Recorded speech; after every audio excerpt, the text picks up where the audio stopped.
Welcome back. Take the Points, the only local sports gambling radio show in Arizona. I am your host, Jackson Groff. Filling in, as always, the go-to guy off the bench, Benjamin Garcia. Thanks for coming on, as always, Ben. Appreciate, love doing the shows with you. You can follow him at Ben Garcia Show, host of the Garcia Show. It also helps produce and fills in for The Drive with Jody Ayler. You follow me on Twitter, all socials, at Jackson Groff. Well, we just talked about the overrated NFL teams. Let's talk about the underrated NFL teams in the NFL, and ones that we're going to look at the over in terms of their win total. And I'm going to start us off, Ben, with a team that's win totals at 8.5 wins. I'm going to go in the over with the Cleveland Browns. Here's why. You look at the roster with Deshaun Watson. I think we're kind of overpast what happened in the past with everything with the Texans and him getting the suspension and the large contract. I think he's over that, and he's more focused on football right now. I think he's one of the top 10 if playing at his best with the potential, what we've seen him. He's a top 10, top 15 quarterback in the NFL. And you look at the roster with health coming back with Nick Chubb. You've got a really good wide receiver core coming back with Amari Cooper, and trading for Jerry Jeudy, who's going to have a smaller role this season as the number 2 and number 3 alongside Elijah Moore.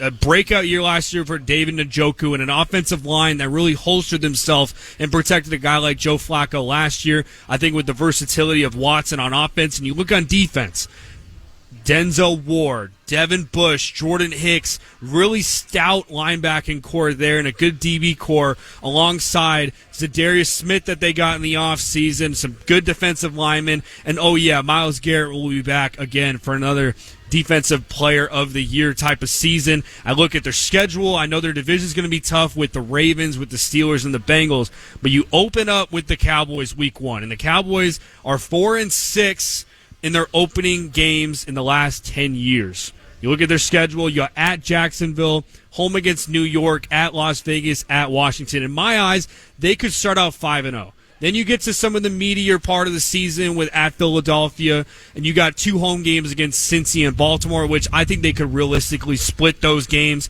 You got the Chargers, you got the Saints, Denver, doesn't really scream anything for me. I think the Cleveland Browns could win 9 games again easily this season and could bolster themselves into a wild card spot. Or even, you look at the odds right now to win the division, they have the 3rd best odds in the AFC North, followed by the Ravens at plus 140, the Bengals at plus 165, and the Browns at plus 480. I really like the Cleveland Browns and what Stefanski's doing right there with Deshaun Watson. I like the Browns as my first underrated team to hammer the over at 8.5 wins. Your thoughts, and then your first underrated team. No, the Cleveland Browns are interesting. They're a team defensively, one of the best in the NFL, probably going to be the best next year. I really like Kevin Stefanski. I feel like he got a bad rep for the Cleveland Browns. I don't think it's crazy. A sneaky team to win that AFC North. We know it's not often teams go back-to-back there with the Baltimore Ravens last year winning it.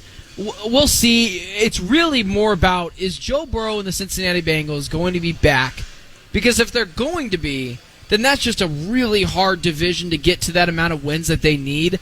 A team for me that I believe, unfortunately, because I dislike this team with everything in my heart, the Seattle Seahawks being at over-under 7.5 wins does feel a little criminal to me. They're good everywhere outside of quarterback. And Geno Smith, we all know, is not terrible. He gets the 20th, the 19th, the 18th best quarterback in the NFL. He's not a top 10 guy. He's not a top 15 guy. But we know he can be serviceable as a game manager for the Seattle Seahawks. You see Mike McDonald last year being able to shut down that 49ers defense on Monday Night Football. I like the fact that they went and got a younger guy and really brought into the culture of what the Seattle Seahawks are. A team that plays hard-nosed defense, runs the ball really well, and seriously, they've got both of their tackles are good. Their interior offensive linemen aren't awful. Their center is good. Their running backs are good. Their wide receivers are good. Noah Fant's a fine tight end for them. And then defensively, they've got dudes everywhere swarming to the ball, being held to the Kyle Shanahan equivalent of a defensive-minded guy in Mike McDonald. So the Seattle Seahawks, as much as I hate it, 7.5 wins feels really low for a team who has a really good culture, and has a really good ownership, top down when it goes to head coach, owner, all that stuff. So the Seattle Seahawks going to be a much better team this year. And to mention, too, they got one of the best home field environments in all of the National Football League. It's a tough place to play. And you mentioned the wide receiver core, one of the best in the league, so young that their tight end position doesn't even have to be a need. Noah Fant knows his job. He knows what to do there and doesn't have to be a liability on offense. And then you mentioned the defensive side of the ball. Really young and talented group with Witherspoon, with Woolen. And they re-signed Leonard Williams, who fits their scheme there. I like everything you said there, Ben. The Seahawks are going to be a tough team. And you wonder when they finally get their quarterback situation right. Sam Howell could be the future one. You never know with the offense that they have there with Ryan Grubb, the offensive coordinator from Washington, now the offensive coordinator in Seattle. Mike McDonald had a history with the Ravens and Michigan having those top defenses there. They're going to be scary, and as Cardinals fans, us ourselves too, I'm not looking forward to the Seattle Seahawks in future years if they can figure out the quarterback position. I just disrespect that godforsaken team in Seattle with their fan base who is way over their skis. So annoying. That's won one championship and has been largely irrelevant for a really long time. Hand the ball off, Seattle. Hand the ball off. I dislike that team and organization so much. You have to be honest. They're a really well-run organization with now a mastermind at the controls at the defensive coordinator, now head coach position. So Seattle Seahawks going to be a real tough out this year for any team, especially the San Francisco 49ers, who always get played tough from the Seattle Seahawks. My second underrated team, and I'm going over 9.5 wins for this group, is the New York Jets, and here's why. The biggest skeptical for this team is always Aaron Rodgers going to be healthy. He didn't have any health issues until last season being the Achilles tear. And I understand the Achilles heel is a sensitive injury, and it's not one to be messed with. But you're telling me, with a roster with Breece Hall and Garrett Wilson, the two fastest running back wide receiver duo in the National Football League, you got healthier with the offensive line. You brought in a guy with Tyron Smith, and you drafted the Penn State offensive tackle in Fashanu. The defense looks fast, tough. You got C.J. Mosley, Quinnen Williams, Hassan Reddick, a guy from the Eagles that you picked up too for the Jets, but not more importantly that. I mean, yes, the 9.5 wins. I think they can win 10 just based on their roster. I think the division is significantly going to be weaker this season. The Bills, who's Josh Allen going to throw to, and their secondary is depleted. The Dolphins with Tua Tagovailoa, yes, you re-signed Tyreek Hill and Jalen Waddle, but that wide receiver core just seems a little too tight for me, and I feel like teams started to kind of figure out this offense and what Mike McDaniel has there. And then on the defensive side of the ball, you've dealt with injuries the past couple of years with the Dolphins and Bradley Chubb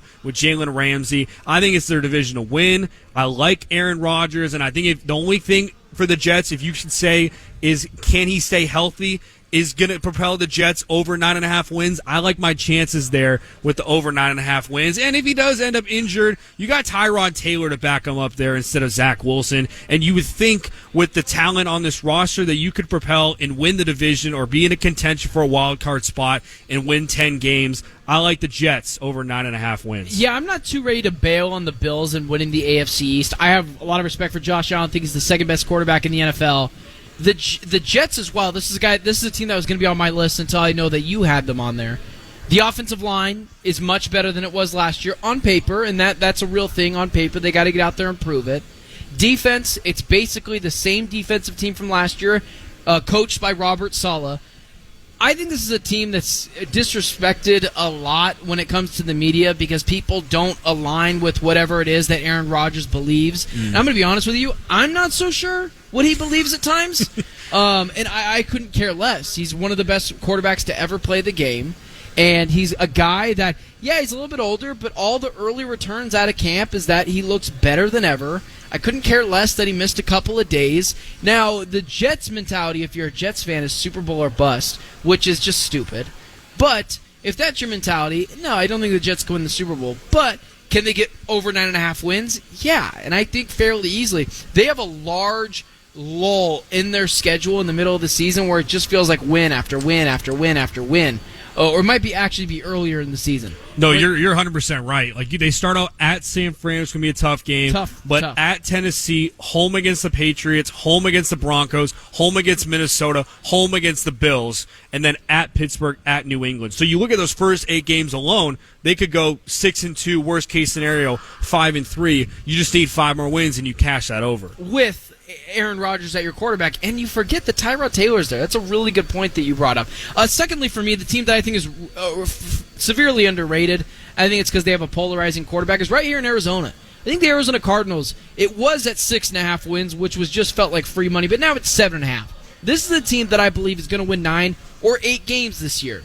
This team, if they can be a middle-of-the-pack defense with Jonathan Gannon at the helm, who I think is way better than I originally thought when the Cardinals did hire Jonathan Gannon. New wide receiver core, much better wide receiver core. Trey McBride, year 2 in terms of breaking out. We know it's his 3rd season. The offensive line was pretty good last year. They continued to stack that in the draft, and I have to believe that Monty Austinfort can draft after seeing his first draft class be outstanding. This team as well, with a quarterback in Kyler Murray, who I think is a top 4 quarterback in the conference, their schedule isn't ridiculous in some instances. They get some scheduling breaks, like they get the Bills at the beginning of the year when there's no snow and they're trying to figure out some things.